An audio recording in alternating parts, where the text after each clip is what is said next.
வணக்கம். எனதருமை மைவி3 ஆட்ஸ் மற்றும் யூடியூப் சொந்தங்களே, இன்றைக்கி என்ன பதிவுனா, என்னோடய ஃபேஸ்புக் அக்கௌண்ட்டில் இருந்து என்னோடய டிபி இருக்குல்ல, அதை எடுத்து இன்னொருத்தர் வச்சு மிஸ்யூஸ் பண்ணியிருக்காரு. அது எப்படின்னா, என்னோடய ஃப்ரெண்டு அவங்களுக்கும் ஃப்ரெண்டாக இருக்காங்க, அது மியூச்சுவல் ஃப்ரெண்டுன்னு வைங்களேன். அவங்களோட ஐடியில் போய் அவங்களோட ஃபோன் நம்பரை எடுத்து வாட்ஸ்அப்பில் போய் நான் தான் பிபிஎம் ரமேஷ் அப்படின்ட்டு பேசியிருக்காங்க. அவங்க ஆக்சுவலாக மலையாளி, அவங்க வந்து கேரளா, பேசினவரும் மலையாளி, அங்கே அந்த மேடமும் மலையாளி. சரிங்களா? அவங்களுக்கு இனி நல்லா தெரியும். நான் 2 or 3 டைம்ஸ் பேசியிருக்கேன் அவங்கள்ட்ட ஃபோனில் கூட. அப்புறம் நம்ம மைவி3 ஆட்ஸில் ஜாயின் பண்ணுறதுக்கு சொன்னேன். பட் என்னால் விளக்கம் படுத்த முடியல அவங்களுக்கு. ஏன்னா அவங்க மலையாளம், நம்ம தமிழ்னோடனே நம்ம மைவி3 ஆட்ஸை பற்றி டீட்டெயிலாக எனக்கு பேச தெரில. அப்போது இப்படி இருந்தது. அப்புறம் நேற்று நைட்டு இப்படி அவங்க பேசினோடனே அவங்க இல்லையே, இது இவங்களோட வாய்ஸ் இல்லையே, ரெண்டாவது நீங்கள் யாருன்னு கேட்கவும் நான் பிபிஎம் ரமேஷ் அப்படின்ட்டு இருக்காங்க. இப்படி சொல்லும் போது எவ்வளோக்கெலாம் நம்ம பேர் வந்து மிஸ்யூஸ் ஆகுது பாருங்கள். அவங்க உன் பேர் இது இல்லை, நீ வேறு ஏதோ ஃபேக் ஐடி அப்படின்ற மாதிரி ஏதோ பேசியிருப்பாங்க போல இருக்குது. கடைசியில் ஏன்ட்ட நீங்கள் பண்ணீங்களான்னு ஃபஸ்ட்டு கேட்டிருங்க. நான் டப்புன்னு வாட்ஸ்அப் பார்க்கலாம். நைட் நான் 9 மணிக்கெலாம் படுத்துட்டேன். அது இப்படி இப்போ காலையில் தான் பார்த்ததுக்கப்புறம் இப்போ கால் பண்ணுறாங்க. நீங்கள் வந்து இப்படி யாருக்காவது நம்பர் கொடுத்தீங்களா போனீங்களா? நம்பர் நான் கொடுக்க வேண்டியதில்லை, நீங்கள் உங்கள் ஃபேஸ்புக்கில் உங்களுக்கு ஃப்ரெண்டில் இருப்பாங்க. அதனால் நான் இது என்ன சொல்ல வரேன்னா, ஃபேஸ்புக்கில் லேடிஸாக இருந்தீங்கன்னா உங்களுக்கு ஃபேஸ் பண்ண முடிஞ்சுன்னா நம்பரை வைங்க, ஓப்பனில் வைங்க, தப்பு இல்லை.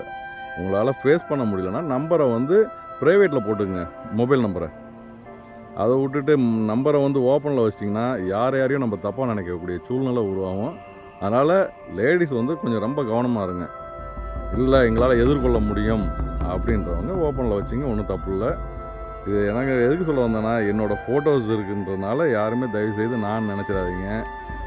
அதேமாரி என்னோடய வீடியோ அப்பப்போ வருது, நான் என்னை லைவாக பார்க்குறீங்க, அதனால் என்னோடய வாய்ஸ் உங்களுக்கு தெரியும். அதனால் யாராவது ஃபேக்காக பேசினாலும் கொஞ்சம் கவனமாக இருங்க. இன்றைக்கி நாட்டில் என்ன நடக்குதுன்னு எனக்கும் ஒன்றும் புரியல. அதனால் நான் இன்னொரு வாட்டியும் சொல்கிறேன், கேர்ள்ஸ் வந்து முடிஞ்ச அளவுக்கு எந்த அளவுக்கு சேஃபாக இருக்கணுமோ அந்த அளவுக்கு சேஃபாக பாருங்கள். அவங்க மலையாளத்தில் 10 வார்த்தை பேசினா ஒரு 8 வார்த்தையாவது புரியணும் வைங்களேன். ஆனால் பட் நம்மளால் பேச முடியாது. ஆனால் அவங்கள புரிய வைக்கிறதுக்கு கஷ்டப்பட்டு நான் பேசுகிறேன்.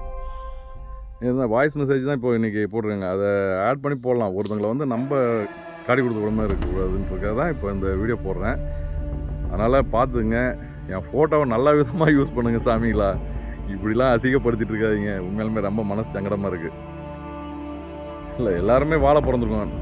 உங்களுக்குன்னு ஒரு அடையாளம் கடவுள் கொடுத்துருக்காரு, உங்களுக்குன்னு ஒரு குரல் வளம் கொடுத்துருக்காரு. உங்கள்கிட்ட இருக்காத அழகு யார்ட்டையும் இருக்காது. அவங்கவுங்க படைக்கப்பட்ட அனைவருமே அழகு தான். சரிங்களா? உங்களுக்கு உண்டானது உங்களுக்கு வந்தே சேரும். இது யாராலையும் தடுக்க முடியாது. இதுக்கு வீணாக அடுத்தவங்க ஃபோட்டோவை வச்சு எதுக்கு? இப்போ நான் கூட பாருங்கள், என் டிபியில் அடுத்தவங்க ஃபோட்டோ வைக்க சொன்னால் வைக்கவே மாட்டேன். ரொம்ப ரேர். ஒருத்தர் கம்பேர் பண்ணி, அது ஒருத்தங்களை இந்த கம்பெனியில் கம்பேர் பண்ணி வச்சனால ஒரு நாள் வச்சேன், அதான் எடுத்தேன். நான் வைக்கணுன்னா என் தாய் தப்பன் ஃபோட்டோ வைக்கலாங்க, கடவுள் ஃபோட்டோ வைக்கலாம். மற்றவங்க ஃபோட்டோ வைக்கிச்சு நான் இது பண்ண வேண்டிய அவசியம் எனக்கு கிடையாது. அதனால் அடுத்தவங்களையும் சொல்கிறேன், நீ எனக்கு யார்? நீ என் ஃபோட்டோ வைக்கணும், நீ யார்? அது நல்ல விதமாக வை, ஒரு சந்தோஷமாக வை. ஆனால் இப்படி ஃபேக்காக ஒரு முகத்தை அசிங்கமாக இருக்குது. அதனால் இப்படிலாம் மிஸ்யூஸ் பண்ணாங்க. ஒரு நல்ல விதமாக ஒரு சந்தோஷமாக வைங்க.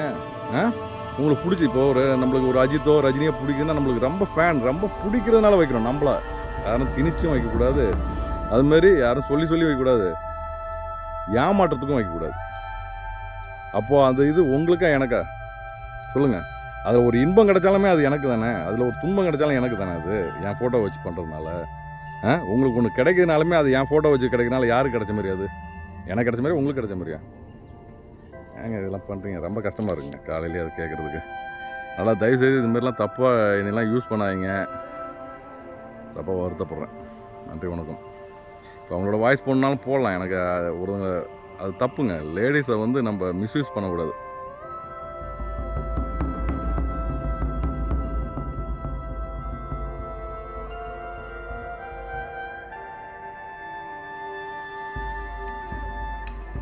என்னோடய ஃபோட்டோவை யூஸ் பண்ணவரோட நம்பரு இது தான், பார்த்துக்குங்க. நல்லவர், வல்லவர், வெளில பிறந்தவர் பாருங்கள், என்ன அழகாக வச்சுட்டு வாட்ஸ்அப்பில் யூஸ் பண்ணி என்ன எப்படி பண்ணியிருக்காரு பாருங்கள்.